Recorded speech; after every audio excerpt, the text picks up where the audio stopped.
नमस्कार, मैं हूं आशीष शर्मा और आप देख रहे हैं जोधपुर मेल टीवी, एक इनिशिएटिव जिसका नाम है लेट्स टॉक।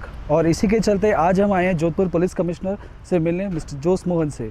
सो आइए, लेट्स टॉक।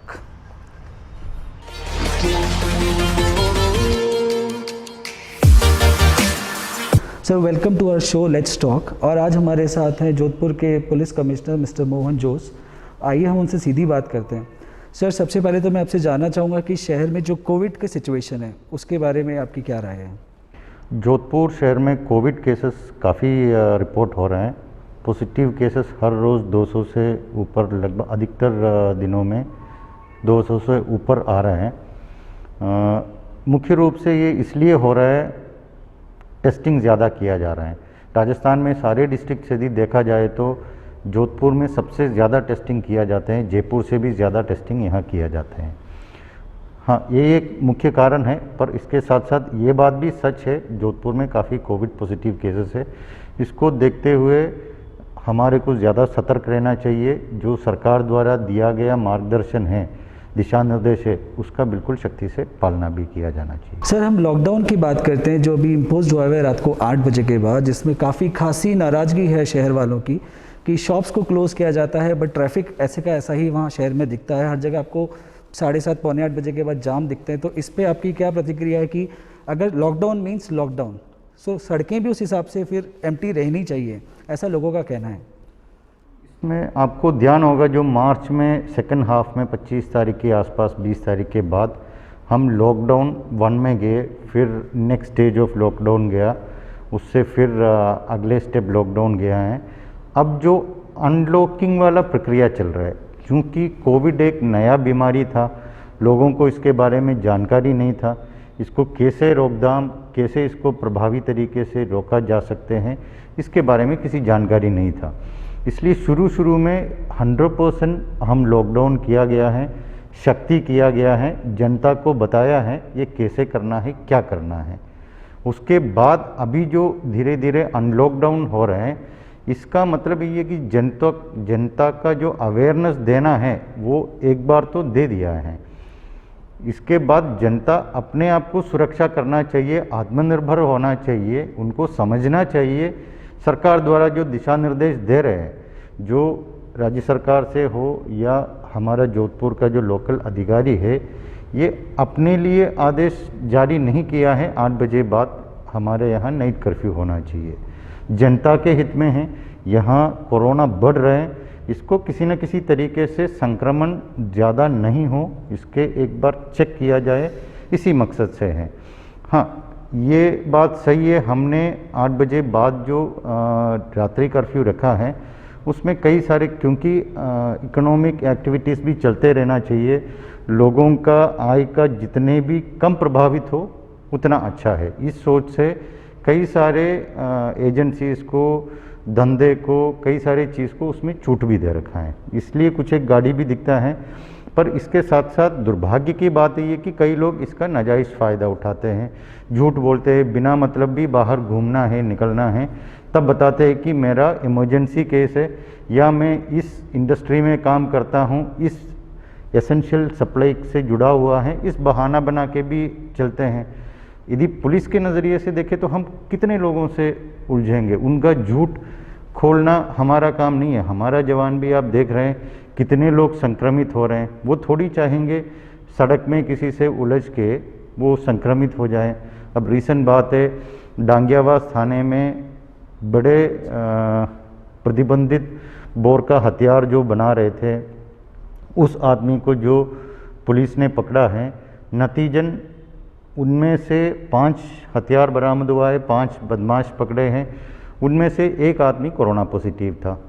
नतीजा ये रहा है, हमारा थाने का SHO, सेकंड ऑफिसर, कुल 24 लोग वहाँ संक्रमित हो गए हैं। इसलिए हम अपने काम करते हुए सतर्क भी रह रहे हैं, लोगों को समझाने का भी कोशिश कर रहे हैं। इसमें लोगों से अच्छा सहयोग मिलते तो हमारे लिए भी एक ऊर्जा मिलेगा और जनता के लिए भी अच्छा होगा। सर, हम बात करते हैं कोविड के ड्यूरेशन में पुलिस की एक इमेज की। पुलिस की इमेज पूरे कोरोना के टाइम में एक वॉरियर के साथ साथ एक फ्रेंड की भी रही है। मतलब हमने जहाँ पे नोटिस किया है, हमने पूरे टेन्योर में देखा है कि पुलिस मित्र जैसे काम किया है।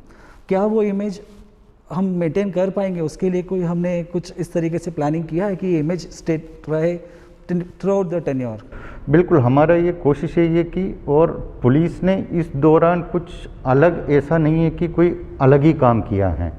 इस दौरान क्या है कि जनता को पुलिस के कामकाज के बारे में या कार्यशैली के बारे में थोड़ा नज़दीकी से देखने का मौका मिला है, और अधिकतर लोग डरे हुए थे, घर में बैठे हुए थे या बाहर निकल नहीं रहे थे। पुलिस ऐसे एक एजेंसी था, कोरोना के पीक में भी, शुरुआत में भी, पीक में भी, सभी जगह हम वहाँ उपस्थित थे। और दूसरा, लोग राशन सप्लाई करने के लिए भी नहीं था, तब भी पुलिस का जवान जाके जगह जगह अधिकारी जाके वहाँ राशन बांटा है, सारे काम किया है। कई बार पुलिस का नेगेटिव इमेज का ये कारण भी रहते हैं, हमारा नेगेटिव काम हाईलाइट होते हैं, पॉजिटिव काम और अच्छा काम कम हाईलाइट हो पाते हैं। और मूवीज़ देखे, सीरियल्स देखे, उसमें भी कई बार नेगेटिव इमेज इसलिए पोर्ट्रे होते हैं। पुलिस का काम में लोग कई बार संतुष्ट नहीं हो पाते हैं, वो इसलिए कि यदि एक बार मेरे को एक थप्पड़ भी मिला है, मेरा ये सोच है कि उस आदमी को 2 थप्पड़ कम से कम वापस मिले या उसको फांसी चढ़ाए। वो प्रतीक्षा के अनुरूप हम इसलिए काम नहीं कर पाते कि हम कानूनन काम करते हैं, कानून के अंतर्गत रह के काम करते हैं। जैसे लोग कोई बिना हेलमेट रख के जा रहे हैं, उसको चालान करने में वो आदमी कभी ये धन्यवाद देगा नहीं देगा, आगे जाके मेरा कोई एक्सीडेंट होने वाला था और मेरा सिर फोड़ने वाला था, मेरा जान जा सकता था और आपने मुझे रोका और चालान किया, अच्छा किया, ऐसे कोई नहीं बोलेगा।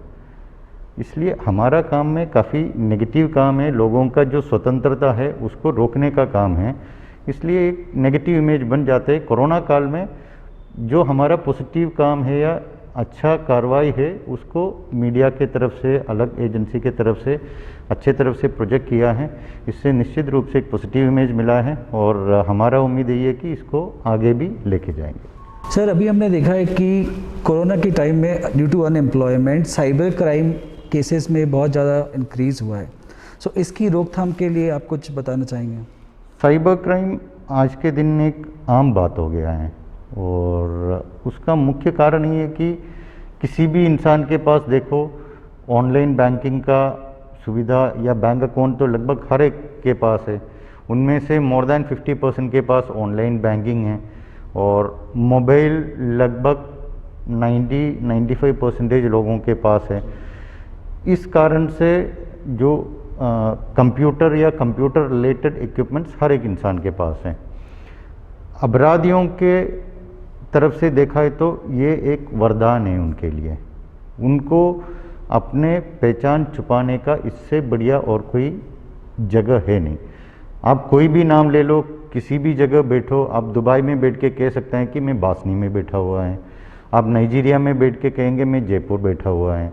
किसी को बेवकूफ़ बनाने के लिए बहुत आसान है और दिन का जो हर रोज़ का जो जीवन में भी हम बेवकूफ़ बन सकते हैं, पर उसमें क्या है कि सालों से हम कैसे बेवकूफ़ नहीं हो जाए इसका तरीका हमने सीख लिया है। ये एक नया चीज़ है, इसमें हमारे को सीखना पड़ेगा, अवेयरनेस होना पड़ेगा। जैसे उदाहरण मैं कहूँगा, कोई भी आदमी अपने घर को बिना लॉक किए हुए बाहर नहीं जाता है।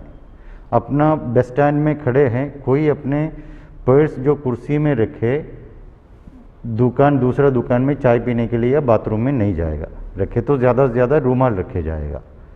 इसी प्रकार है हमारा OTP। OTP जो है वो क्या होता है? OTP है अपना चाबी।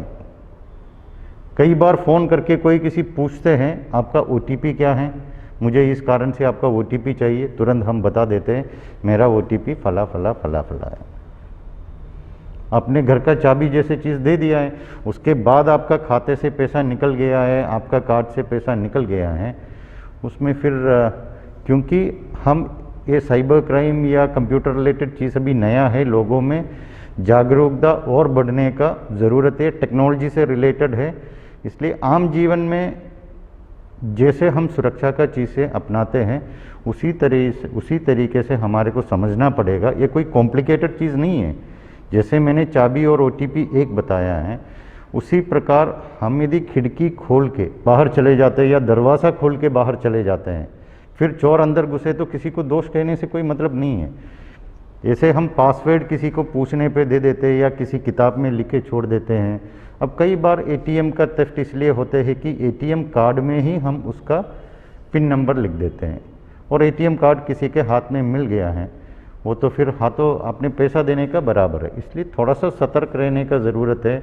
OLX का जो धोखाधड़ी हो रहा है बहुत आसानी से हो जाता है। OLX में जो लोग बातों में ज़्यादा विश्वास करते हैं, 1 to 1 आप आके मेरे को कुछ कहते तो मैं देखूंगा आप कौन है, कहाँ से आया है, पर जो हम फेसबुक में दिखेंगे या कोई फ़ोन करके पूछेंगे मैं जल्दी विश्वास करूंगा ये तो सही आदमी है।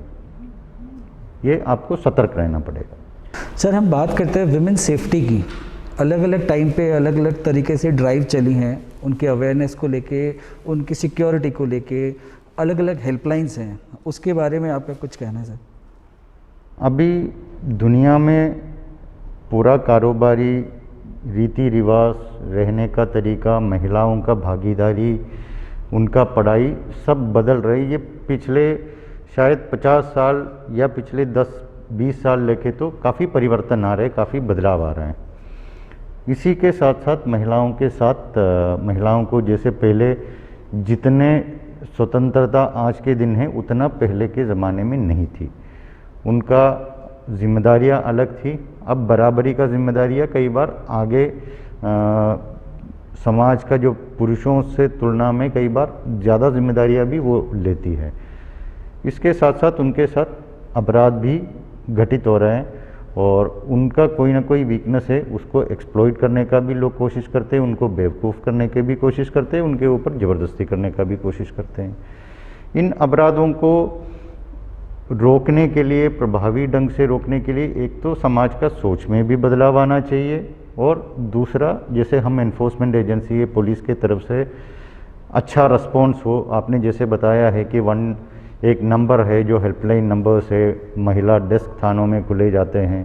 अब जैसे 1 साल पहले राज्य सरकार ने घोषणा करके प्रत्येक ज़िले में एक डिप्टी एसपी का पदस्थापन किया है जो महिला अत्याचार का इन्वेस्टिगेशन को जल्दी कराएगा, उनका सुपरविजन कराएगा, तेज़ी लाया जाएगा। इस तरीके से कई सारे कदम उठाया जा रहा है। निश्चित रूप से मुझे उम्मीद है आने वाला टाइम में महिलाओं का जो समस्या है उनको बेहतरीन तरीके से एड्रेस किया जाएगा। हाँ, पर एक बात मैं ज़रूर कहना चाहूँगा, यदि पिछले साल 500 मुकदमा दर्ज हुआ है और इस साल 1000 मुकदमा दर्ज हुआ है, इसका मतलब ये भी है महिला खुल के आके बाहर आ रहे और दर्ज किया जा रहा है। क्योंकि महिलाओं से संबंधित अपराध ऐसे हैं, कई बार सामाजिक कारण से, अलग अलग कारणों से महिला बाहर आके शिकायत नहीं देते हैं। अब धीरे धीरे महिलाएं आ रहे हैं। हाँ, इसमें ज़रूर एक समस्या भी आ रहा है, अन्य कारणों से वो झूठा मुकदमा भी दर्ज हो रहा है। एक चैलेंज है, पुलिस के सामने एक बहुत बड़ी चैलेंज है, सही में जो पीड़ित महिला को तुरंत राहत दिला दे और उनको एक कॉन्फिडेंस दिला दे, सुरक्षा दिला दे, ये चैलेंज है और निश्चित रूप से आने वाला टाइम में बेहतरीन तरीके से इसको एड्रेस किया जाएगा। सर सोसाइटी के लिए एक छोटा मैसेज। सोसाइटी के लिए मुख्य रूप से मैं ये कहूँगा, मुझे ये देखने में मिला है जैसे आजकल किसी भी समाज में देखे वो इम्प्रूवमेंट, एक तरफ से टेक्नोलॉजिकल इम्प्रूवमेंट तो हो रहे हैं, पर हम अच्छापन अपनाने के जगह, अच्छाई अपनाने के जगह कई बार गलत चीज़ जो है, किसी आदमी जातिवाद कर रहे हैं, मान लो एक आदमी अपने जाति का आदमी को प्रमोट कर रहा है, दूसरा आदमी ये निर्णय नहीं लेता है कि मैं जातिवाद नहीं करूँगा, वो ये कोशिश करूँगा ठीक है वो आदमी जातिवाद कर रहा है इसलिए मैं उनसे ज़्यादा करूँगा, मुझे मौका मिलता है मैं बिल्कुल मेरा आदमी को या मेरा जाति का आदमी को और करूँगा। इससे क्या है कि चाहे वो धर्म से जुड़ा हुआ हो, जाति से जुड़ा हुआ हो, कोई भी किसी भी पक्ष का जुड़ा हुआ है, इस तरीके से छोटा सोच से समाज में अराजकता बढ़ते हैं और अव्यवस्था बढ़ते हैं। खुला सोच रखो, पॉजिटिव सोच रखो, हर एक आदमी को, हर एक इंसान को अपना भाई समझ के अच्छा काम करो। मेरे ख्याल से उनका पॉजिटिव ग्रोथ ही होगा। किसी का नुकसान करके आपको आगे बढ़ने का ज़रूरत नहीं है। अपने दम पे आगे बढ़ो और पूरा देश बढ़ेगा। चूँकि मैं इसलिए भी कह रहा हूँ, मेरा विदेश में पढ़ने का मौका मिला है, ट्रेनिंग का मौका मिला है। मैंने वहाँ का भी कुछ एक जो प्रोग्रेसिव, जो इकोनॉमिकली प्रोग्रेसिव देश कहते हैं, वहाँ एक अच्छा चीज़ मैंने जो नोटिस किया है, आपस में जो कलह है, लड़ाई है, दूसरे को आगे बढ़ने वाला आदमी को नीचे लाने का जो कोशिश है, वहाँ कम है। यदि मेरे को आगे बढ़ना है, मैं खुद मेहनत करके आगे बढ़ता हूँ। मैं ये नहीं सोचता हूँ कि वो जो मेरे आगे जा रहे हैं उनको मैं पहले खींच के नीचे लाऊं फिर मैं आगे बढ़ूँ। वो एक सोच में बदलाव आए तो मेरे ख्याल से क्राइम में भी काफ़ी कमी आएगा, पॉजिटिविटी में आएगा, और हमारा शहर, हमारा राज्य, देश आगे बढ़ जाएंगे। तो thank you so much for your valuable time. और ये थे जोधपुर कमिश्नर हमारे साथ। Thank you.